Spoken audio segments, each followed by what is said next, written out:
Alrighty Retro, for your next review it's time to bring out the big guns. You're gonna play a game that everyone wants you to play.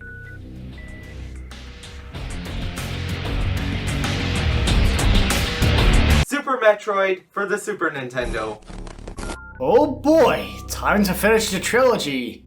Now I must warn you, this game is 16-bit. Are you sure you're up for it? Why? Does the bits really matter? Not really, I guess. Just, looking out for you. Aww. Don't get used to it. The first two games, admittedly, aren't that great. I mean, sure, they weren't bad games by any means, but they had a couple of things holding them back. Super Metroid, however, well, you're about to find out what happens. With the Super Nintendo being out for a while, Yoshi Sakamoto, who directed the first game, wanted a really good action game. And so, to complete the trilogy, Super Metroid was released in mid-1994. Does this game play well on the Super NES? And is it fun? And why is Ridley red on the box art? What? The last Metroid is in captivity. The galaxy is at peace. Damn, that's some clear audio we got there. Pushing the limits, I see. Also, sorry about the French. There's no way of turning it off, so... Prince! You wanna know why the audio is so clean? Because it was provided by Sony! Really? Yeah, the sound chip on the Super Nintendo, it was designed by Sony, which created the whole PlayStation situation. Metroid is a PlayStation game. The game takes place after Metroid 2, with the baby Metroid in, well, captivity. Thanks to Samus. She then sent it off to the Galactic Research Station to study its energy-producing abilities. It was then discovered that it could benefit civilization. Satisfied with everything, she left for a new bounty. That is until she received a distress signal telling her to head back to the station. Upon returning, however, all of the scientists were found dead and the baby Metroid is missing. After going into the next room, it turns out that Ridley has it. That's funny, didn't I blow him up into 4 8-bit sprites? How odd. After trying and failing to get it back, the research station goes to self-destruct. After escaping, Samus follows Ridley back to Zebes, and it's here where the game begins. After a bit of wandering around, it turns out that the space pirates are back and have rebuilt and even expanded their base. So apparently those are the space pirates and those are just the creatures of Zebes. So story-wise, it's good. That's about all I can say. So what about the gameplay? Well, first things first, Samus controls pretty darn well. She can now shoot diagonally, which is a real godsend. Okay, well, they really only added one change to the controls, but it's a big one, believe me. Oh, and there's a run button too. That's kinda neat. She also moves and jumps a bit more naturally, if that makes any sense. She controls perfectly. That's all I can say. And speaking of godsend stuff, you now have an in-game map, which... Any space you fill, the map fills. It tells you which room's a room, there's hints on a nearby item, and if you can find a map station, you get a huge outline of the area you're in. And there's still areas hidden to the map station, which leaves room for exploration. Perfectly balanced in my opinion. Though, if you want me to nitpick, it would be nice if it would tell me where the doors were and make the little dots go away when I collect the items, but hey, it's amazing. You're not told exactly what to do, and you're not completely in the dark. This is how you handle a map system. The power-ups are, of course, back. Everything from Metroid and Metroid 2 returns, with the exception of the Spider Ball and Sprint Ball, which is kinda sad considering these were the interesting ones. You get the Long Beam right from the start, just like the last game, but not the Morph Ball or missiles, which is weird. And of course you have to collect them all again. Again, what happened? No, don't you dare, don't you dare!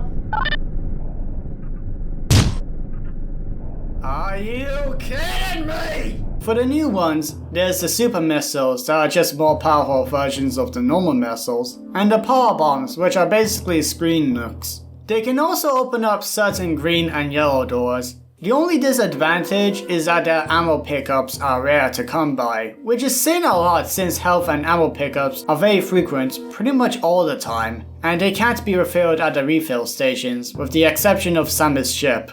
There's also the grappling beam that you can use to swing across certain blocks, the charge beam that can charge up your laser for a stronger shot, as well as letting you do a mini screw attack, and the speed booster that lets Samus run faster while going invincible. The Fairy Suit has a new addition too. Along with cutting damage by half, you can also enter places that are too hot. And there's also the Gravity Suit that cuts damage by half again, so a quarter, but also makes gravity go normal while underwater.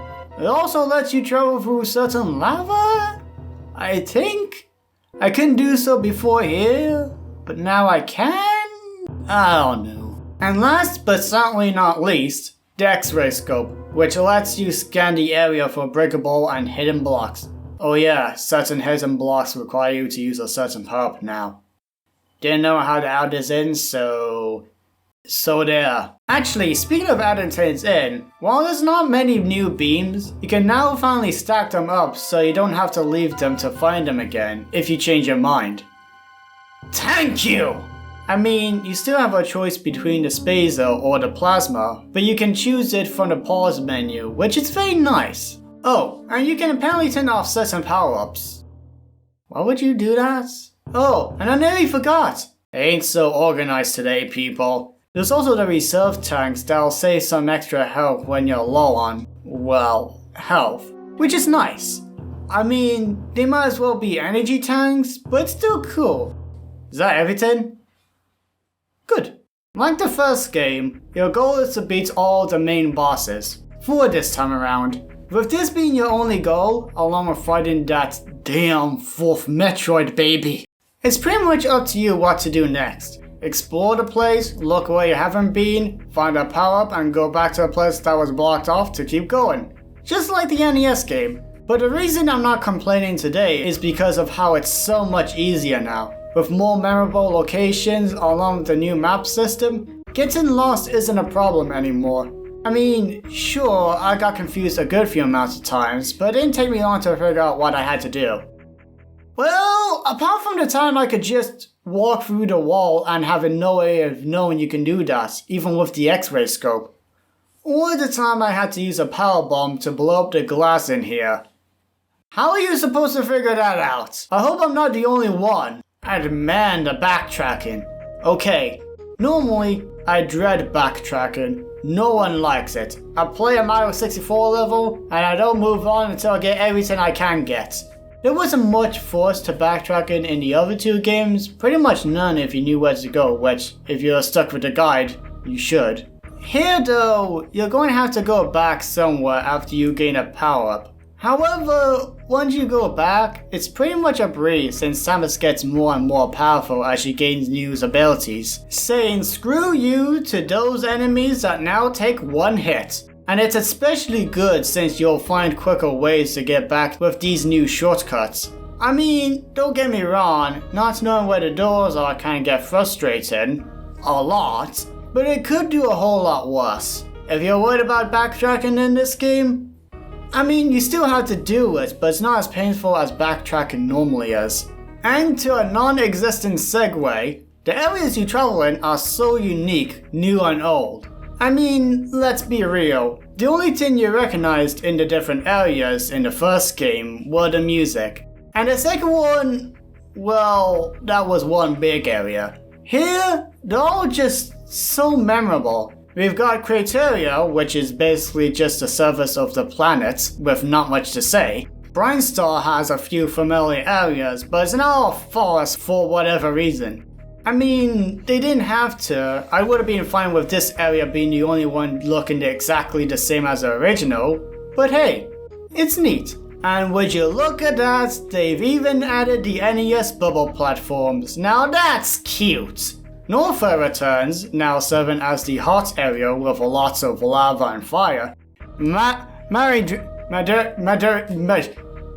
Mario, which is full of water and even has, these? Are these supposed to be the Metroids? Oh, wait, no. They're called mock droids. They were the space pirates' first and failed attempt to clone the Metroids. So, yeah, they stink. And finally, there's the wrecked ship, which is full of spooky ghosts until you restore power. Speaking of which, twice in the game, you'll come across these little guys that came from said ship. They just teach you how to wall jump and use the speed booster to shoot up high. That's about it, though I must say, this is the hardest wall jumping in any video game ever. The extra bosses are cool too. Yes, you've heard me, there are more than just 4 bosses. They're nothing to write home about, but it's nice. You even get to fight the item statue at one point. What's his deal? But anyway, for the main bosses, there's... Kraid? Looking exactly how you remember. Okay, he's down. So, now what? Oh, that's Kraid. My, how he's growing. Wait, then who was that? Not much to say. Use his, sticks as platforms, shoot his eyes to get him to rah! And shoot him in the mouth. Next is Phantom. Just wait till he shows up and BAM BAM BAM! Then there's Dragon. Just shoot him and don't get caught. And finally, there's Ridley. He shoots his dragon fire at you as well as casually attack you with his tail. In weird ways too. Not much to say about them. Good boss fights. Some of them are hard too. The graphics are amazing on this game, taking full advantage of the Super NES. The rotation, the scaling, and how everything looks in general. The amount of love and effort put into this it's good. The levels, the enemies, Samus herself, her ship, even the backgrounds. Same goes for the music. It sounds so crisp and clear, well, for what the SNES can do at least. But it's great. Actually, fun fact, Kenji Yamamoto, one of the composers of the game, came up with the opening music while riding his motorcycle on the way to the work. So why do you keep doing this joke? It's all a coincidence, Doc, I swear. Is it really? So, you've explored the place, beaten all of the main bosses, got annoyed at my joke? It's time to enter Torian, the final area of the game. This is just as linear as the first game. Huh. And would you look at that, they've cloned the Metroids again. Who would have guessed? Huh. Maybe it's because of Samus' new power-ups, but they feel too easy to beat now. And before you comment, I still stand by. After entering a sandy room filled with dead creatures. Oh look, there's one. Whoa, what the? Why is it so huge? Why won't the ice beam work? Ah! It won't get off! Well, I guess there's nothing left to... Wait, why did it stop? Hold on. Is that... the baby Metroid? How the heck did it get so huge? No, you were practically born yesterday. In fact, I think you were born today. So, yes, there's the baby Metroid. It nearly killed me, but thankfully it still remembers me. Let's move on. After that, we finally fight the Mother Brain in a familiar battle. But whatever, we kill her and... wait, what? The heck? It has a body now? Okay then, we're still fighting. And then it shoots a beam which renders Samus useless. Come on! Come on, Samus, move! Crap, crap, crap, crap, crap, crap, crap, crap! Whoa! Okay, that was unexpected. Huh, talk about payback. Oh, I get it. Energy producing abilities. I guess that makes sense. Oh. Oh, that's not good. Samus, you better do something about it. Thanks to the baby Metroid, Samus uses her newly equipped Hyper Beam to destroy Mother Brain, hopefully for the last time. Oh crap, the self-destruct sequence! Oh hey, I nearly forgot about the French. Whatever, go!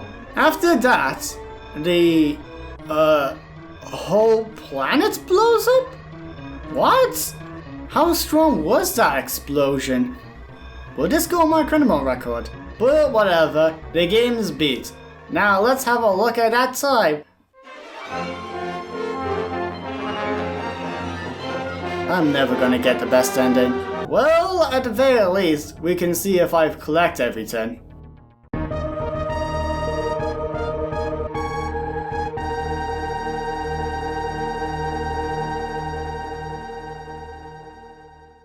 What? No, I got everything. I got all the power-ups, I got all the missile expansions, I even did the thing where you save the little creatures! What could I possibly be missing? Okay, apparently the spring ball, it was in the game and I didn't know. Next time I should read the instruction manual before playing. So that was Super Metroid. What do I think of it? I think it's great. The other two games had at least something holding them back. But this game has very few issues. Better gameplay, a map system, more bosses, better levels, better graphics, better music. This is a bigger and better version of the NES Metroid. And I think that was what it needed to be. And that's how you make a great sequel. Now, if we only can do the same with Sonic R. Hey, thanks for watching this video. I hope you enjoyed it. Sorry it's a bit late. My laptop was broken, so I had to send it off for repairs and everything. And even after I got it back, I had to go away somewhere with my family for a few days, so... Woo! I hope it was worth it at the very least.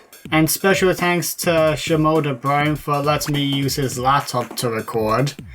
And, oh yeah, special thanks to 3003 Studios for, doing that thingamajig again. Don't forget to follow me on Twitter, Instagram, support me on Patreon if you like, comment, subscribe, share this with everyone you know and love. I don't know. I'm going to sit on a toilet because I gotta do a big poop. Bye.